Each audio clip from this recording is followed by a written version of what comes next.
Where will hip-hop be 30 years from now? I guess I should keep studying my peers for now. Should I make a dance and snap thumbs? Fast hi-hats, 808 back drums? Are we selling our souls for 32 pieces of gold? If it's lacking in soul, how can it remain whole? We make music for stripper poles, but no music to think. That's the short-term money that we put in the bank. But the genre's going backwards. I see devolution instead of evolution. This is soul prostitution. The children are fumbling. Even got the elders encouraging, mumbling, watching them stumbling. Day after day it's so humbling. Meanwhile, our stock has been plummeting, and they telling me I need to sound like these other niggas. Grown-ass men trying to sound like the younger niggas. Used to have balance. Back in the days, we had talent. Trying to be original was the challenge. Now all these niggas sound the same, and all the beats pound the same. Same cadence, same drums, all that shit sounded lame. 20 niggas trying to sound like Future, and I love rocking Future, but that's dollars for future. Think you niggas need a different producer. Hope that bullshit crash your computer. Ain't nothing cool about being a loser. Brothers and sisters, you're tuned into another episode of the Gospel of Malcolm X podcast. I am your host, Brother Eric. As always, it is my pleasure to be back and in the studio with you once again. Today, we have a very, very special guest. He hails from the country of Chile, is the founder of the Essene Ebionite Church. Now, I might be saying that wrong in the order, but I know it's both Essene and Ebionite. He'll correct me in a few here. And you have to go and check out his YouTube channel nonetheless. And he has good literature as well in terms of his books, and he's just a total wealth of knowledge on the subject of early Christianity and the early Messianic movement, which is why I thought that he would be such an amazing guest to have here with us. So thank you so much for joining us, and welcome to the Gospel of Malcolm X podcast. Yeah, thanks so much for having me, man. It's a real pleasure and an honor to be with you and your listeners. Yeah, it's the Essene Ebionite Church of Christian Mysticism is the YouTube channel, but some people pronounce Ebionite Ebionite, which is fine, but the original Hebrew word is Ebionim, and which means the poor ones, and they're essentially the sort of original Jewish Christian followers of James, Jesus's brother, and that original movement that they called the Jerusalem Church. Eventually that group had to flee around the time of the Jewish War, around 70 AD, when the temple was destroyed, and they fled to the other side of the Jordan River to Pella and some other towns within the Decapolis. And anyway, so they later became known as the Ebionites. But yeah, in English, a lot of people say Ebionites, but I prefer to say Ebionites because it's a little bit closer to the original Hebrew term. So yeah, it's Essene Ebionite Church of Christian Mysticism. That's the title of the YouTube channel. And you grew up Southern Baptist. I grew up non-denominational. A lot of my listeners have some exposure to, traditional American church, whether Baptist, Methodist, non-denominational. How did you get an interest in finding out more about the original teachings of Jesus? Well, it's a long story, but yeah, I grew up in a Southern Baptist church in rural Georgia, where I'm from originally. And, there was a lot of good things about that church growing up. Real nice community and fellowship. We went 3 days a week, or 3 times a week rather, Sunday morning, Sunday night, Wednesday night. And for example, the Wednesday night potlucks after the church service were, phenomenal, all that good Southern food and soul food. Yes, indeed. And we had a great music department. It was a cool church, it was pretty diverse. And, the thing was, the theology and the dogma, I can remember being like 10, 11, 12 years old, sitting in the church pew listening to the preacher and just thinking, man, this just doesn't make any sense. Like, how did somebody dying on a cross, absolve my sins? How is it possible to have the remission of sins or the forgiveness of sins from somebody dying on a cross. It just never that. And so, but I didn't know at the time that Paul had more or less invented that so-called blood atonement doctrine. Right. And that he sort of concocted that whole like salvation theology basically out of whole cloth. I had no idea, of course, because they don't teach you that in your local rural Georgia Southern Baptist church growing up, Yes. Now some would argue, like, in terms of, they would say that and this is going to, and I want to try not to get ahead of myself here, but the sacrificial system, they would say, well, blood atonement is always what God needed. Without Jesus, then, how do you atone for your sins? Yeah, I mean, if you really study the Old Testament and you look at, a lot of the books of the prophets, Isaiah, Jeremiah, Hosea, Amos, and others, about half the prophets, maybe more than half the prophets in the Old Testament, say that God never required sacrifices, and that actually that was a corruption of the Torah and the law of Moses and everything, that sacrifices were never required, never desired. And I mean, there's just a whole host of Bible verses from the Old Testament railing against the practice of animal sacrifice. And then later on, you find in the so-called Pseudo-Clementine literature, the Recognitions and Homilies, which are texts from around 150 AD, something like that, but they're based on older source texts, some of which are, I believe, from the 1st century, like the Essence of James and all that. Anyway, and the Recognitions and Homilies is full of verses, and these are Jewish Christian texts, by the way, or Ebionite texts, and they're full of verses that say as much, that God never required sacrifice. This was a corruption of the scripture and was basically invented by the priestly caste, and the Levites and all that, that you find in the book of Leviticus and all this stuff, all this information about sacrifices. But they were getting fat and rich off the sacrifice system, sacrificing animals, charging people to sacrifice animals in the temple. And the Jerusalem temple had essentially turned into a slaughterhouse, a butcher shop. It was a bloodbath, And I heard the blood could come all the way up to a person's like knees or something like that. That's right. That's right. I mean, it's just disgusting to think about. And so actually that was a pagan, demonic practice, animal sacrifice. And so that was never really meant to be part of that Jewish, original, authentic Jewish system. And so, yeah, that came a little bit later. Anyway, long story short, Jesus was never a sacrifice because God never required sacrifices. And so, interesting. Paul and others sort of invented that theology. And unfortunately, to this day, there's 2 billion Christians currently on planet Earth that buy into this. I'm sorry to say, but it's just nonsense, and it was never meant to. It's never what God intended. It's never what Yeshua, Jesus, intended. And so essentially, that whole blood atonement doctrine is bunk, because God never required sacrifices. He never desired sacrifices. So the idea that he would have to sacrifice his own son, for the remission of sins is just silly. And furthermore, the recognitions and homilies, that Ebionite literature I was just talking about, and also going back to like some of the Dead Sea Scrolls, like the Community Rule, and some of the other Dead Sea Scrolls, which are like 100 years before Christ, 100 BC, or maybe even older.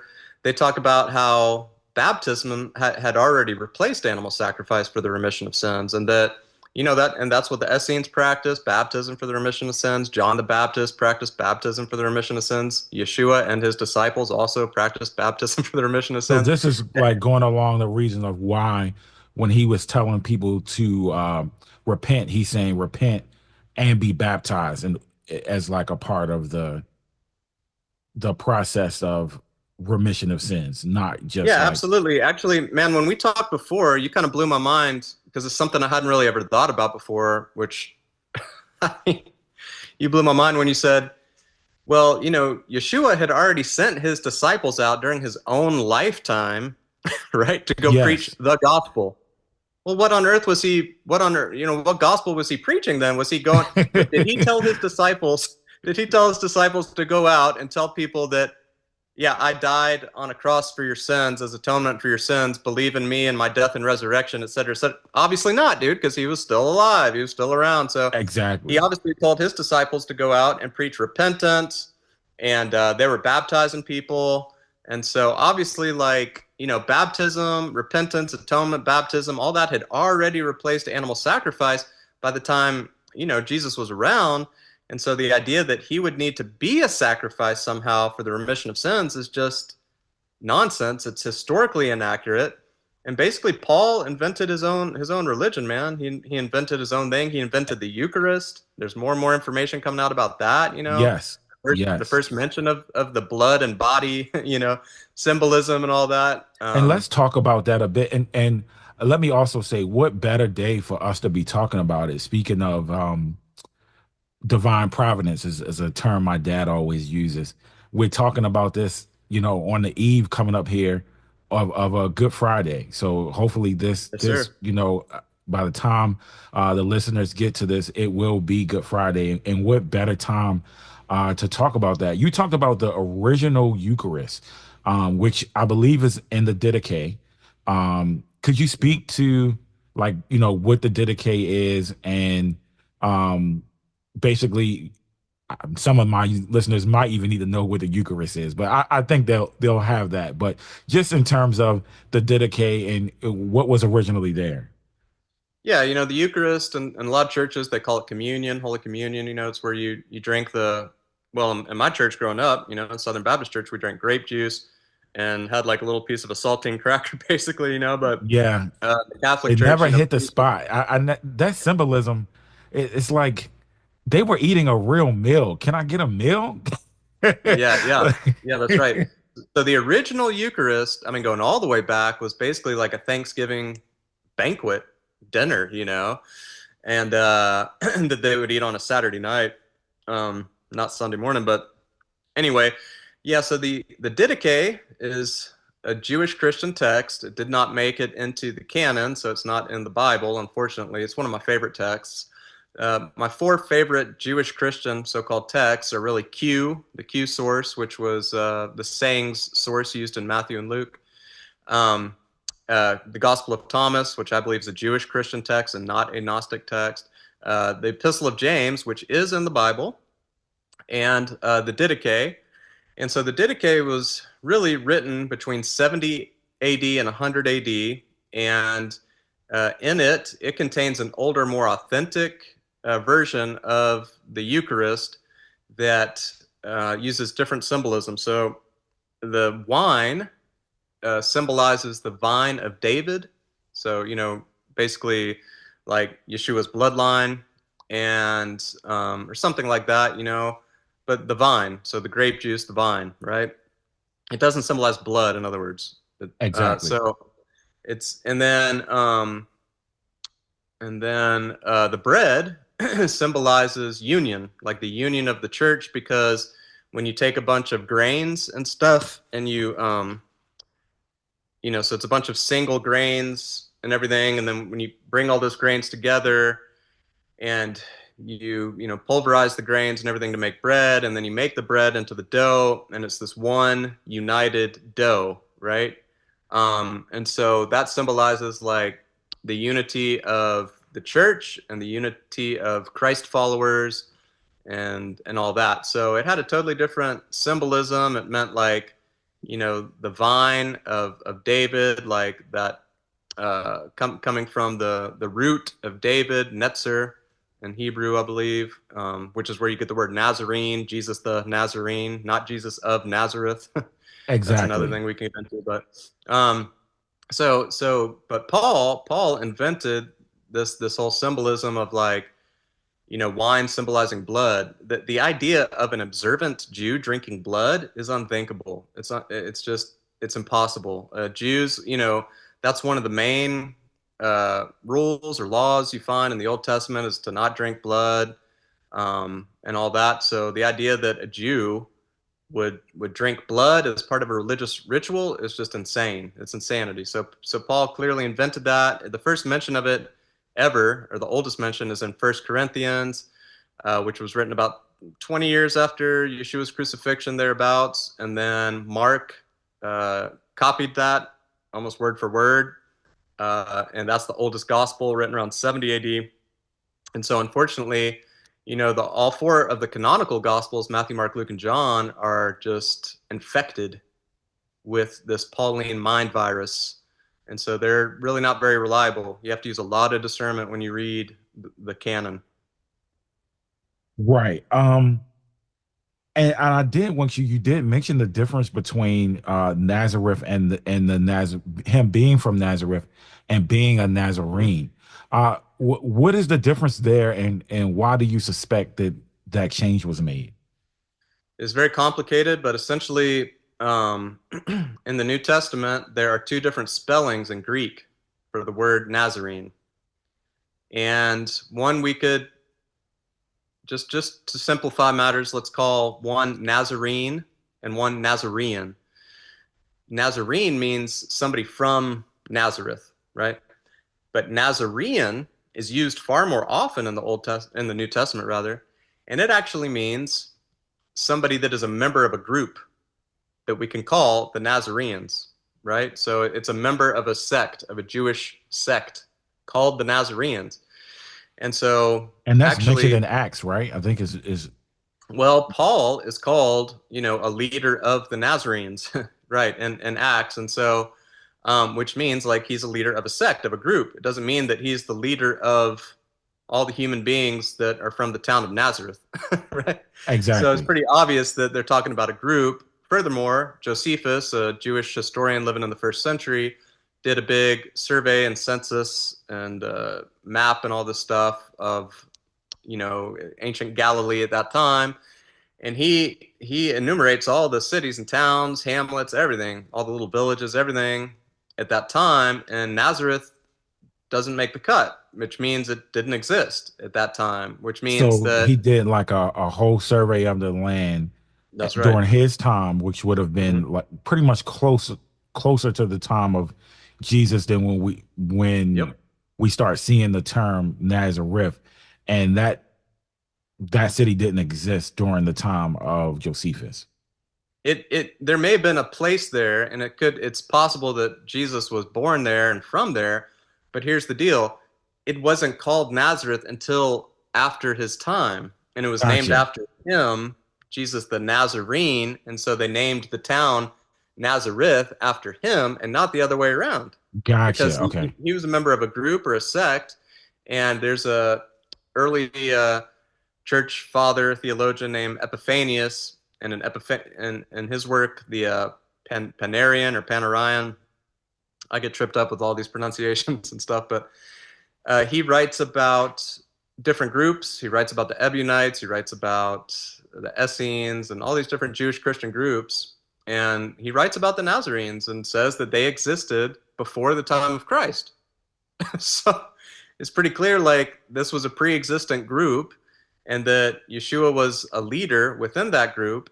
And furthermore, he says that group was, they were vegetarians and they were against the practice of animal sacrifice and all that. Wow. Very interesting. And speaking of that, what role do you believe that James played in the early church? And do you believe that his leadership was downplayed or overwritten at all?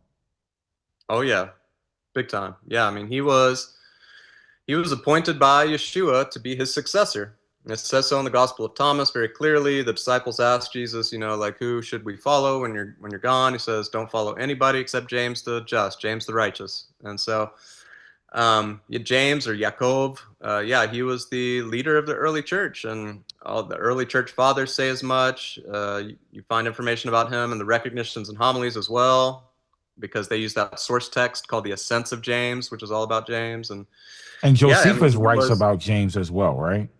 Who? Josephus. He writes about yeah, seems like he does. Or I think he writes about how he was killed and stuff like that. But yeah, so I mean, and I think he died around 62, 63 AD, something like that. But so he was the leader of the early Jerusalem church. Paul writes about him also, and in some of his letters, he says that he met him and stuff, and that he was Jesus' brother, calls him the brother of the Lord.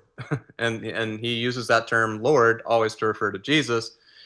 And so, because he totally deified Jesus, that's another part of Paulinism or Paulianity that we don't find in the early Jewish Christian tradition. They didn't really deify Yeshua. They referred to him as the true prophet and the Messiah, but they didn't equate him with God like you find in Paul's theology.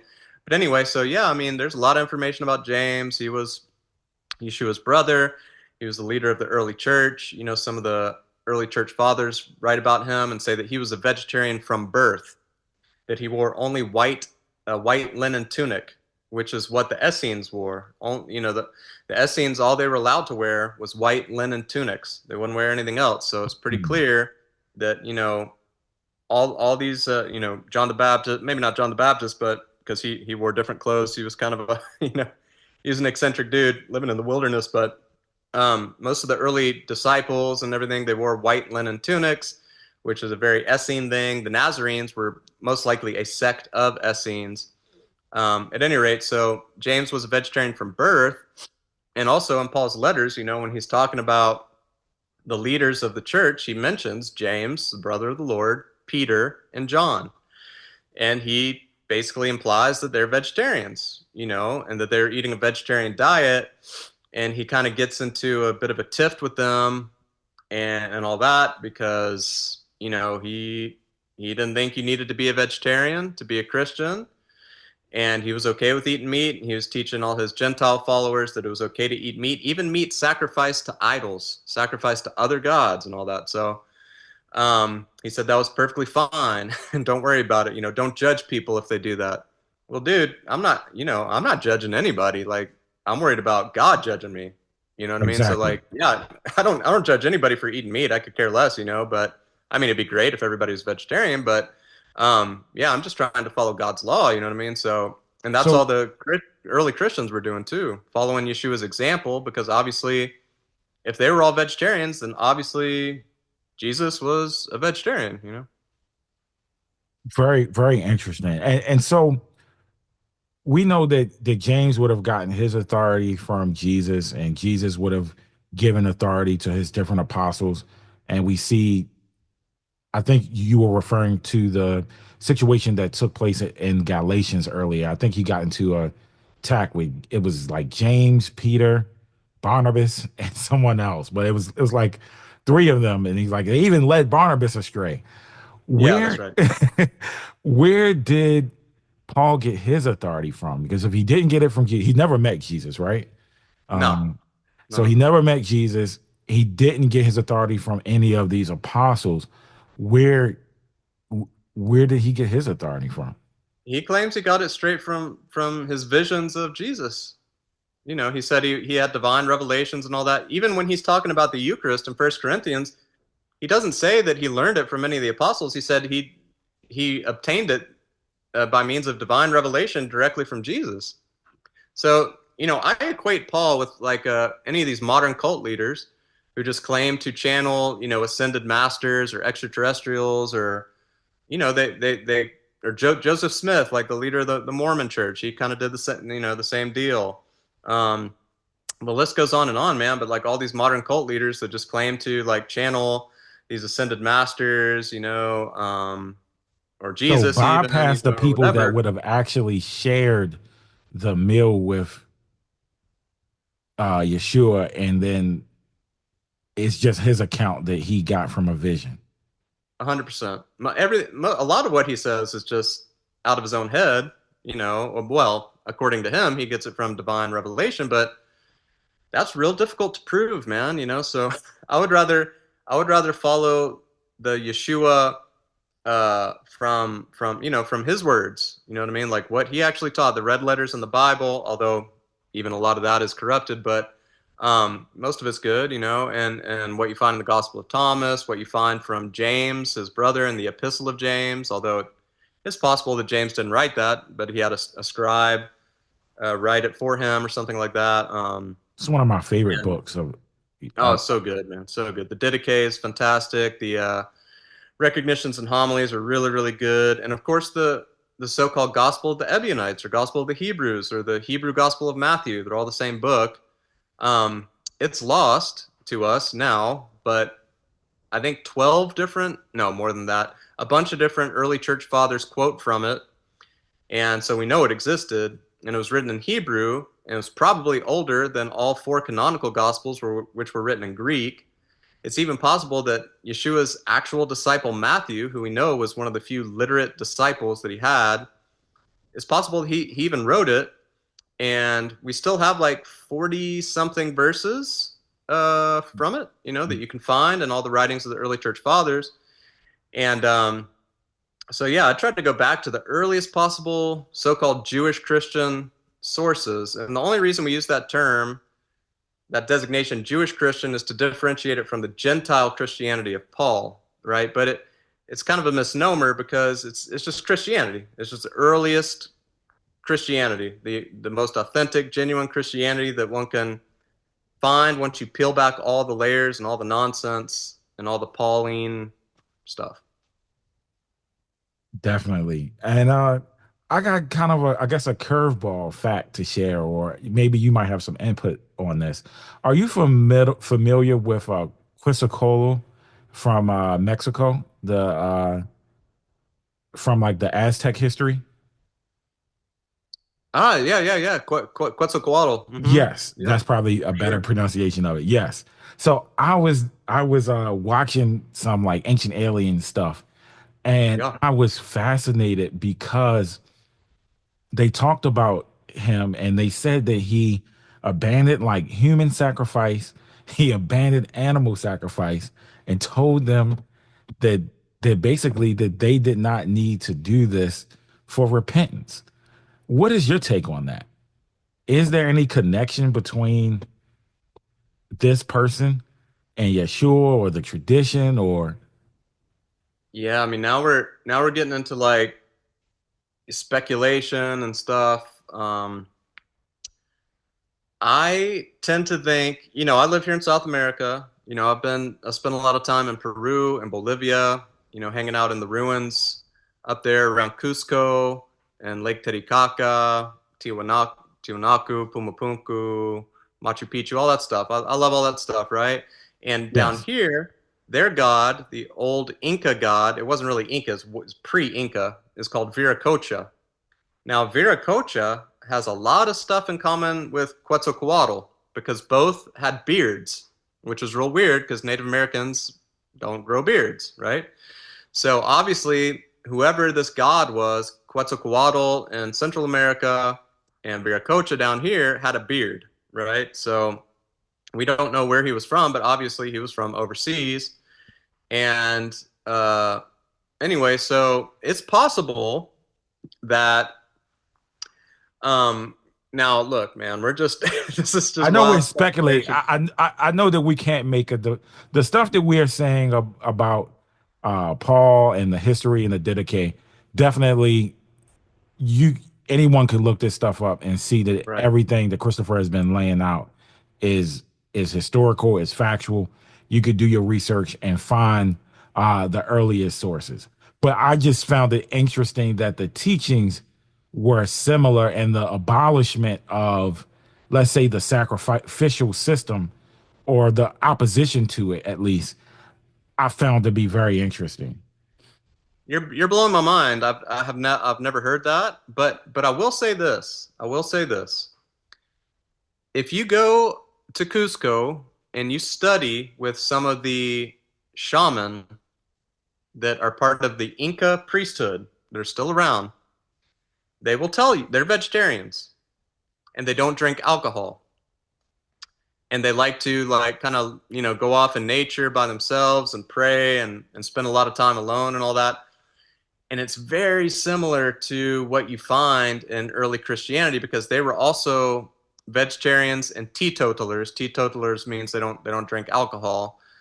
And so the Essenes were teetotalers. Yeshua, I don't think drank alcohol. I think he drank grape juice. The Hebrew word for new wine is tirosh, and so new wine is just grape juice. It means it doesn't have alcohol. Well, why do you And then there's think that old they put wine, the which is whole alcoholic. wine thing? Like, where do you think that a symbolism? Is that a corruption, or No, is I, just a, I I think they just just mistranslations and stuff like that, ignorance, but the Ebionites clearly were against drinking alcohol. So the Essenes, that were the proto-Christians that, John the Baptist and Yeshua come out of, did not drink alcohol. And then we know that Peter and James, they were all teetotalers. They didn't drink alcohol, his disciples.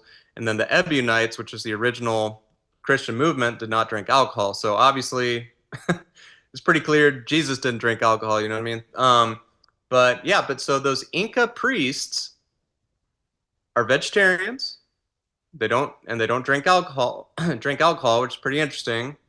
And they have a very sort of ascetic, almost monastic kind of lifestyle and all that. Although they marry and all that, but so it's interesting. But anyway, so they say that all of that goes all the way back to Viracocha, who is this, sort of this wisdom teacher that came from overseas and that came and taught the people that were living there and all that. And again, he's always depicted with a beard, which is really, really weird, man, because, some of these statues are 2,000-3,000 years old.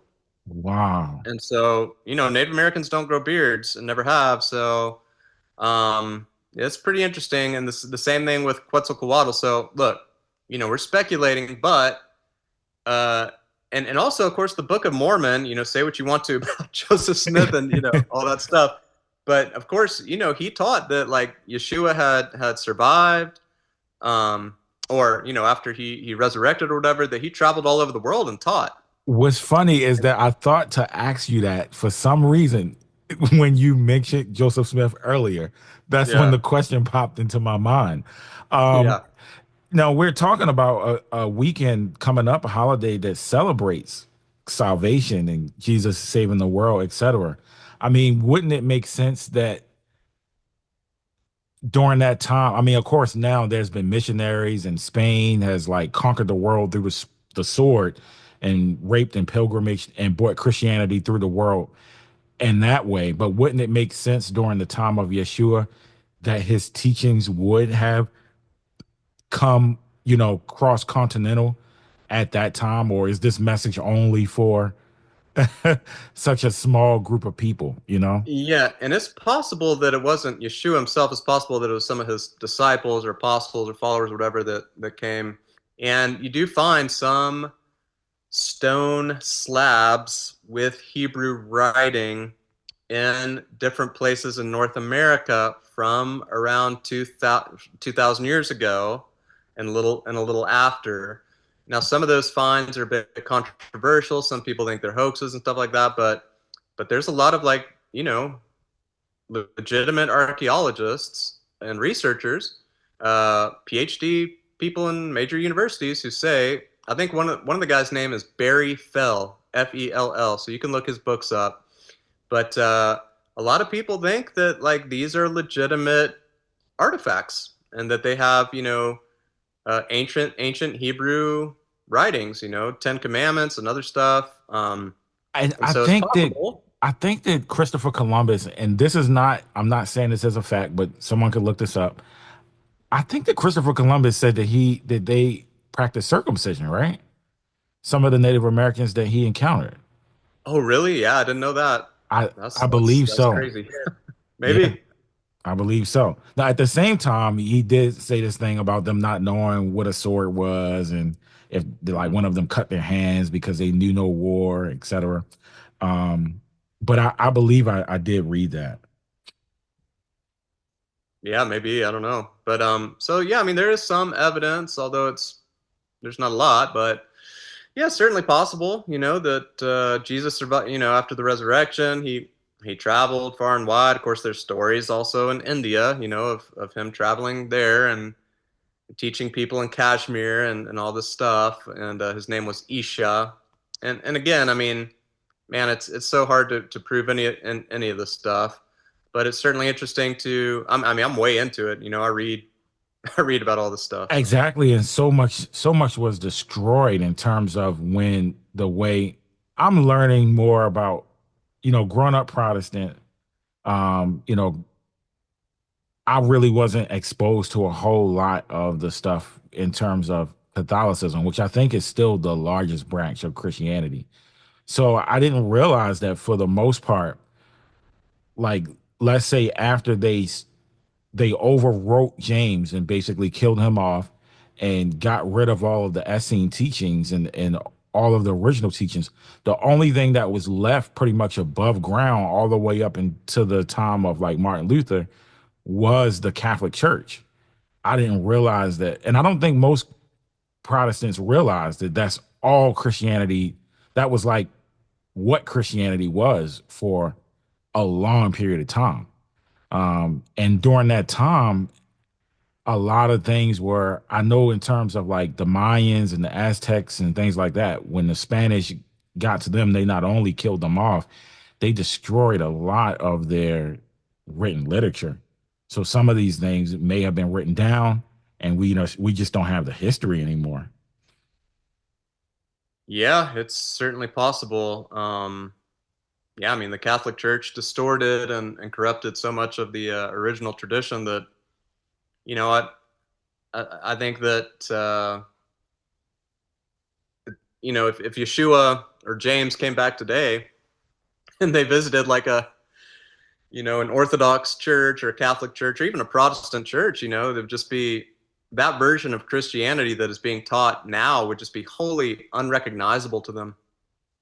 Yes, but it's weird because then at the same time, as corrupt as it is, they still have more things from the original Christianity, which is weird, like the fasting for Lent or the monasteries, like having the monasteries and people that participate in the vegetarian diet and things like the some of And the good baptism. I'm sorry, And baptism too. baptism, and then also some of their saints being known to heal people and things like that. But it's like so many good things that got left out of left out of the Protestant church. Yeah. Better way for me to say it without getting tongue twisted. So many good things that were left out of the Protestant church are still in the Catholic Church, but the Catholic Church overwrote so many good things that were in that original Ebionite Essene church. Yeah, that's right. And yeah, exactly. So a lot of it has been preserved, you know, and it was preserved by the original well, the Ebionites, of course, and then also by the Desert Fathers, so-called, the Abbas, who lived in Egypt, and these were the first Christian monks, Christian monastics, and they lived in caves and small monasteries in Egypt, and they were called the Desert Fathers or the Abbas, and they were ascetics, they were mystics, and they practiced contemplative prayer and all of these things, and fasting and all of that, and so that then made its way into, you know, the Middle Ages and everything, and you find a lot of the Christian mystics during that time that also carried the original tradition along, like Meister Eckhart in Germany and San Juan de la Cruz, Santa Teresa de Avila in Spain, and a lot of the British Christian mystics and everything. And so they kind of carried along that original tradition. And then nowadays you have this sort of renaissance occurring. You know, I'm friends with some folks that are really doing their darndest Between to try and yourself restore. and Aaron Akbe and I think his name is Cam Waters, Mhm. you guys have been restoring hope man. and for a lot of people that are not just myself, but a lot of people that love the teachings of Yeshua and have searching for God, searching for truth, have respect for the messianic movement and things biblical, etc., but haven't been able to connect with the church for whatever reason. You guys have been really, really like restoring hope and putting a form of original Christianity back on the map that I feel is really going to help a lot of humanity. And so I'm definitely uh, excited about this renaissance and excited about what you're doing with this. Well, thanks for saying that. That's very nice of you. But yeah, I for the last 15 years have been teaching yoga and meditation, pretty hardcore. Still am. My wife and I run a small retreat center here and a yoga school, and I love all that stuff. But I've always considered myself a Christian mystic, especially after I read the Gospel of Thomas for the first time when I was in my early 20s. I'm 45 now. And so I've always pursued these interests, although I haven't really taught much of it publicly until the last few years. I read a couple of really important books by an author named Keith Akers, Akers, Keith Akers. He's got two wonderful books. One's called The Lost Religion of Jesus, and the other one's called Disciples. And both books have a ton of information about the Essenes, the Nazarenes, Ebionites, Jewish Christianity, Christian vegetarianism, and all that stuff. The recognitions and homilies, all that. James, And man, after I read those books about 3 years ago, I just got really inspired to start this online ministry. So, I started a YouTube channel and I've got this online ministry going. And Keith had told me, he said, I participated or I got interviewed for this documentary that's going to be coming out in about a year or something called Christspiracy. It's really going to blow the lid off all this stuff. And there's this guy, Cameron Waters, this young dude who's just like super passionate, devoted and to all this stuff. And so yeah, long story short, now I'm in communication with him and correspondence with him, and also let's Aaron speak to Apke. some of that in terms of that documentary, Christspiracy. Yeah, it's a fantastic documentary. You can watch it for free at christspiracy.com, or you can pay it forward so that other folks can watch it for free. And yeah, Cameron Waters and Kip, his filmmaking partner, they made this documentary about Christian vegetarianism, vegetarianism in general, like throughout all the spiritual traditions, and just some of the hypocrisy, found in Buddhism and yoga, and Hinduism and Christianity, and so they go through a lot of the history, all the stuff we're talking about right now, as far as like Christianity has always been a vegetarian tradition from the very beginning, since Yeshua was walking on the planet. And so they go through all of that, and it's just a really wonderful deep dive into everything we're talking about right now. Highly recommend folks to watch it. Cam's a wonderful person, now that I know him as like a friend. I mean, he's walking the walk too, and like I just feel like he and Aaron Apke, Aaron's partner in this podcast, the Jesus Way podcast, James Benefico, also, those dudes are really like just pure channels for the Holy Spirit right now, and this reformation and restoration that's going on. Absolutely. And I wanted to mention something else, and they just slipped my. Oh, I remember what it is now. So recently, I guess I should preference this question. So here, Gospel of Malcolm X podcast, we talk about a lot of history dealing with Malcolm X, somebody who I feel through discipline and following the example of Yeshua, and talked about Yeshua somewhat as well, rose to be sort of like a messianic figure who lived like a pure lifestyle, ate once a day, basically lived like a fasting life. The FBI and CIA followed him around, and even in like following him around, they were like, this guy lived like a monk. And even they respected him through, the corruption of what they were doing or whatever the case is. So, he got caught up in a cult, which I talk about a lot of times, the Nation of Islam. And one of the things that you mentioned yesterday in terms of contrasting religion and mysticism, I feel like it's something that is very important, that balance in terms of helping people not to get caught up in cults, because we have stuff like mystical experiences and things like that, or you see a charismatic teacher and you get caught up in a mystical experience. And then also religion can be sort of dogmatic and off-putting. But you spoke yesterday, I believe that's when I watched it, about balancing the two. Could you speak a little bit more to that? Yeah, absolutely. Like I've had been blessed enough to have a lot of mystical experiences. I studied Kriya Yoga with a really enlightened teacher and learned some really advanced meditation techniques and all that. And through my practice of these techniques, I've been fortunate enough to have a lot of really amazing, you know, um, mystical experiences. I used to watch And Baba G so, videos back in the day. It's do been what? a Sorry. while. I think his name was Baba G. He's a Kriya Huh? Yoga teacher. He's kind of a heavy Okay, right set on.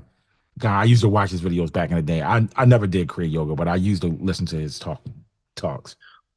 Well, yeah. So, you know, um, mysticism is really important. But, here's the deal. Like, the problem with mysticism, or it can be a problem, is that a lot of mystics don't really have any foundation in like a religious system.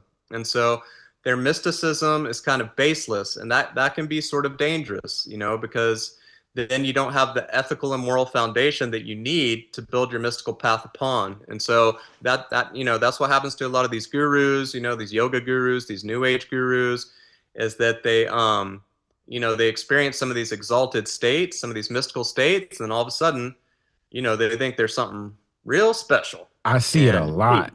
I see it And a they get lot. this big, spiritual ego, and they become narcissists, and they want to have control over people and manipulate people because they think they're above them and superior and all this kind of stuff, because they don't have those teachings of Yeshua, the true prophet, about humility and all that. So Not anyway, calling a but man master or father, yeah, all that exactly, kind of stuff. exactly. So anyway, and there's some good spiritual teachers out there and gurus and everything that will teach you very selflessly. They're very humble and all that, but 90 something percent are not like that, unfortunately.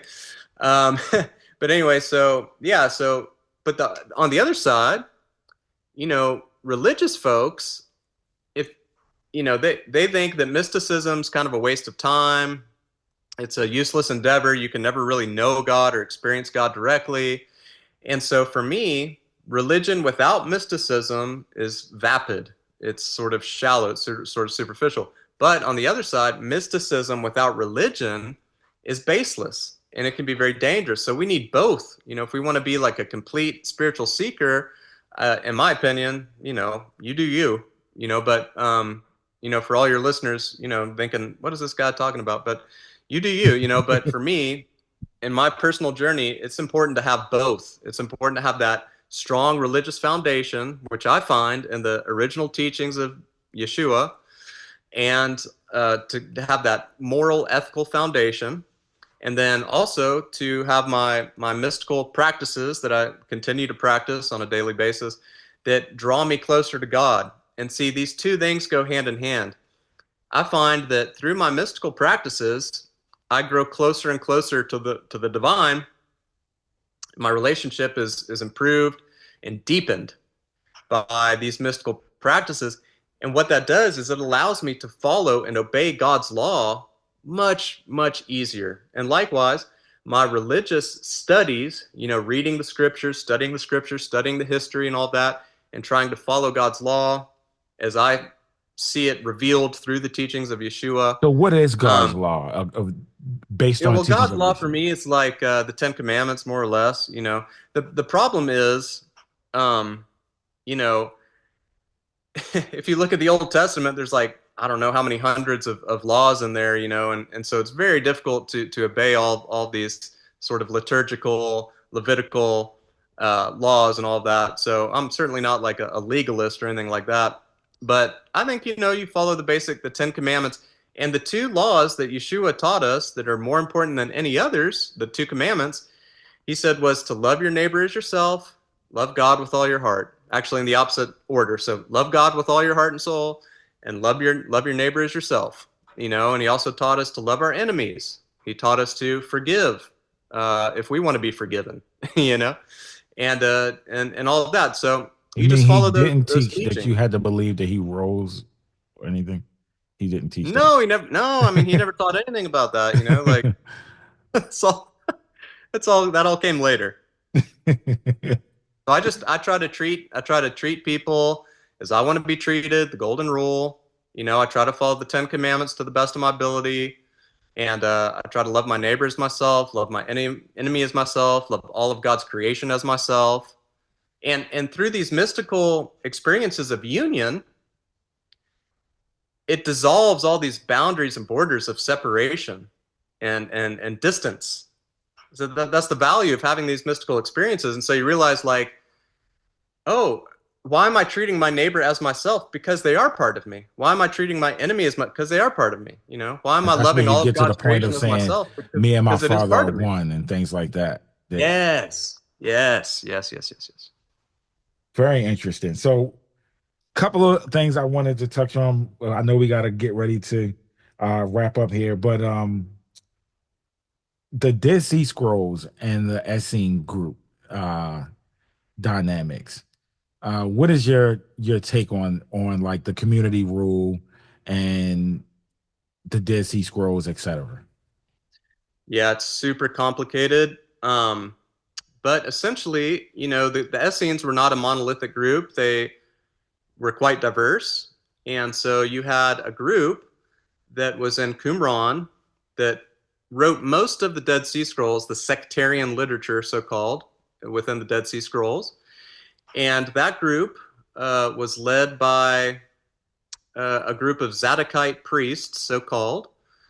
But so Qumran could only support about 300 or 400 individuals at a time. But we're told in the historical documents written by Philo and Josephus in the first century that there were around 4,000 Essenes. And so we know that Qumran represents only a small minority of the Essenes, and that actually when you look at some of their sectarian literature, some like the Temple Scroll, the War Scroll, parts of the Damascus document and stuff like that, there are some differences between the groups described by Philo and Josephus and what we find in some of the sectarian literature from Qumran. And so there were differences, you know, and well, gosh, for example, if you look at the archaeology of Qumran, I think there was something like 400 or 500 sets of burnt animal bones there and altars and stuff. So they're obviously sacrificing animals and probably eating meat and stuff like that. I don't know if they all were, but or the whole time that it was occupied, but at some point in time during the occupation by that group, they were sacrificing animals. You know, a lot of the stuff though in those documents is really beautiful, but you know there were some differences, I think, and they might not be completely representative of the group of Essenes that John the Baptist and Yeshua came out of, which I think we can probably call the Nazarenes or Nazareans. And so I think that Qumran group had some differences. They were more apocalyptic, for example.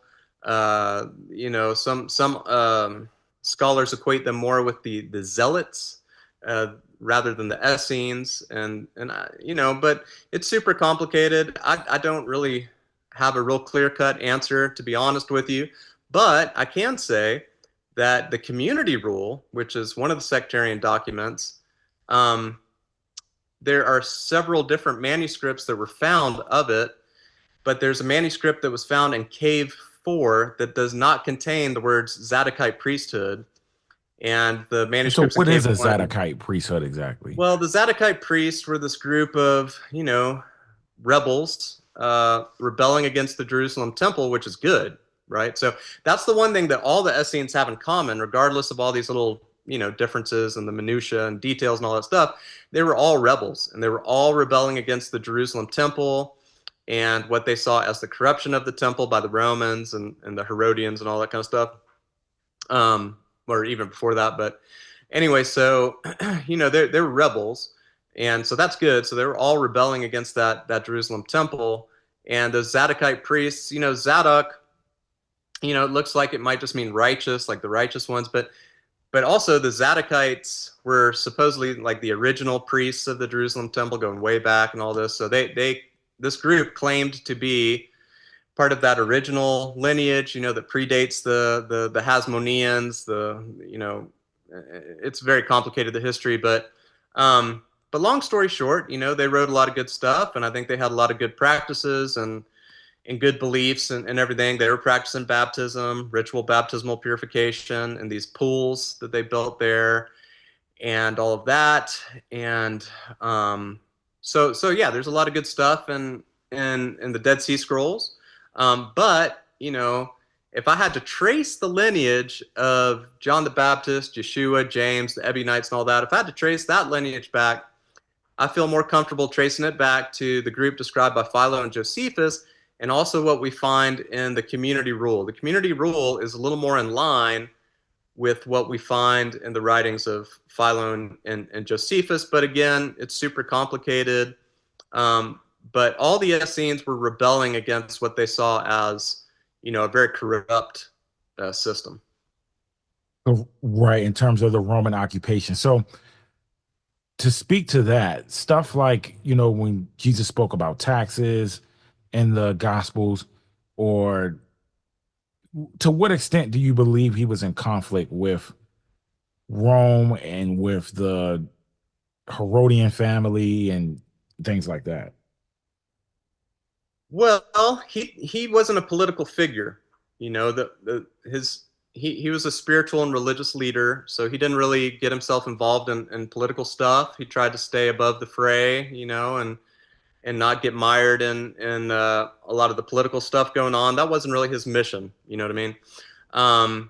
But it's interesting because when you look at the communalism, that's another thing that all these groups have in common: the Essenes, the Nazarenes, Ebionites, the early Christians, Yeshua. They all taught communalism. What does that mean? Well, that's one other difference between what you find in Qumran and what you find in the community rule and the group described by Philo and Josephus, is that they actually shared all their wealth in common, whereas in some of the sectarian documents or manuscripts we find in Qumran, they only had to share a small percentage of their wealth. But at any rate, so yeah, so basically it's almost all like those groups shared their wealth. But they weren't communists. You know what I mean? Like, communism is something that is enforced by an authoritarian, totalitarian government. They force you to share your wealth. right.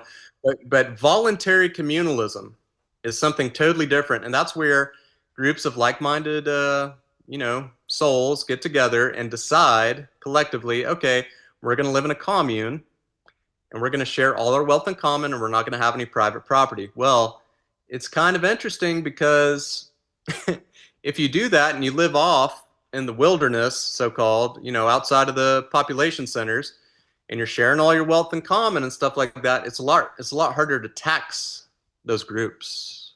So, right, I see. I don't want to speculate. I don't want to speculate, but it is possible that some of those groups were trying to find like loopholes in the taxation systems as well. And not only that, in addition to being on the outskirts like that, they had a disciple that was a tax collector. So that's right. Maybe. And Yeshua, he ate with tax collectors. He ate with sinners and alcoholics and prostitutes and all this stuff because he was he's just on another level, man. And he was all about love and compassion. That was his mission, is to teach us how to love one another unconditionally, but also how to awaken spiritually. And so that's, again, that's the religion and the mysticism. He really taught both, and he taught that, ethics and morality based upon the golden rule, based upon love, based upon compassion. But then if you look at some of the teachings in the Gospel of Thomas, he also wanted us to awaken spiritually and to be more enlightened, to be more awake spiritually as well. Definitely.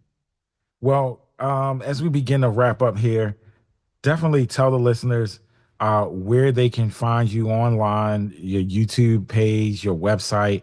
I'm going to make sure when I post this on YouTube, I'll make sure I put some links down at the bottom. But for my other listeners, could you tell them where they could find you? Yeah, sure. Right on. My YouTube channel is called Essene Ebionite Church of Christian Mysticism. I know that's a mouthful. And for the purposes of what we're talking, I've written a bunch of books, but the the book that your listeners might be interested in is called Yeshua, the Anointed One, Pre-Pauline Christianity. And that's on Amazon and paperback and Kindle also. And it's $7.77. I'm holding a copy in my hand right now as we speak. Thanks, man. I appreciate it. Yeah. And that's about as cheap as you're gonna find any. I mean, like, this got to my door for $7.77. That's like as cheap as you're gonna find. Yeah, I'm not trying to make. I don't make money off any of my book sales. That's for sure. You know, my wife and I, you know, we have a pretty reasonably successful yoga school here and retreat center, and so, you know, that's how we support ourselves and all that. I mean, we don't have a lavish lifestyle, that's for sure. We try to live simply. That's another tenet of all these different groups we're talking about, and especially what Jesus taught was to have a very simple lifestyle and all of that, and voluntary simple living, so-called. Yeah, so I'm definitely not trying to make any money off book sales, but yeah, folks want to buy that, that's cool. It's basically a commentary of the Gospel of Thomas. I mean, there's other things in it, other texts and stuff, but it's primarily my commentary on the Gospel of Thomas. Yes. And there's some other stuff in here too, right? Is it the Epistle of James in here? Yeah, it's got Q, the so-called Q source, which is just Jesus's sayings pulled out of Matthew and Luke. And it's got the Gospel of Thomas, which also is just a list of Jesus' sayings. The Epistle of James is in there, and the Didache. The reason I included those 4 texts is because those are in my mind, the 4 most reliable, you know, first century early Jewish Christian so-called texts that really represent that original authentic spirit of Yeshua the Nazarene. Absolutely. So definitely, guys, go and check that out. Get you a copy on Kindle, and also order you a physical copy, because it's good to have these physical copies these days, because with Kindle and the licensing, you never know what can happen. So definitely get you a physical copy as well. Is there anything else you wanted to share or you think would be helpful to the listeners out there in closing? No, man. You know, there's 2 billion Christians on the planet, and I feel like that's 2 billion people that could potentially, you know, really wake up to a lot of these authentic, original, early teachings. And for me, a big part of that is to have a vegetarian diet. I know a lot of people, you know, that sounds real preachy, or, you know, maybe they think I'm being real judgy, or it has nothing to do with that. I just really feel like we need to move in that direction. And I think it was part of Yeshua's message and teachings. And so, you know, just take baby steps. You know, like, you don't have to do it overnight. I didn't do it overnight. You know, most people don't. So you just take baby steps and you move in that direction, and it'll really lessen the karmic impact that we have on the animal kingdom and the karmic impact that we're having on the planet as a whole. Absolutely. Well, that is a wonderful message. I thank you so much for, you know, gracing us with your presence here and all of the wisdom that you shared today. And I definitely would love to have you back on again at some point. So thank you so much. Anytime, brother. Thank you.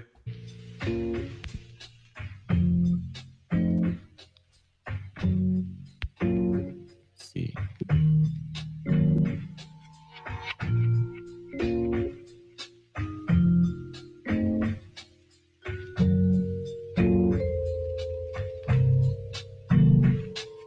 Where will hip hop be 30 years from now?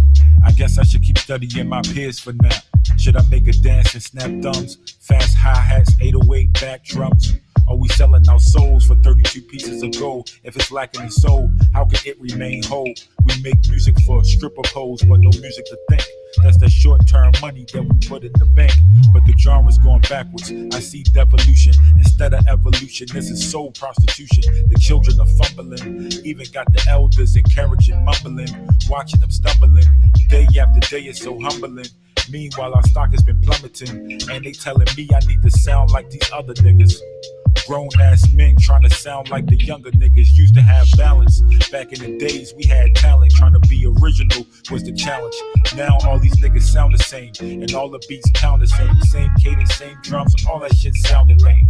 20 niggas trying to sound like Future, and I love rocking Future, but that style is for future. Think you niggas need a different producer. Hope that bullshit crash your computer. Ain't nothing cool about being a loser.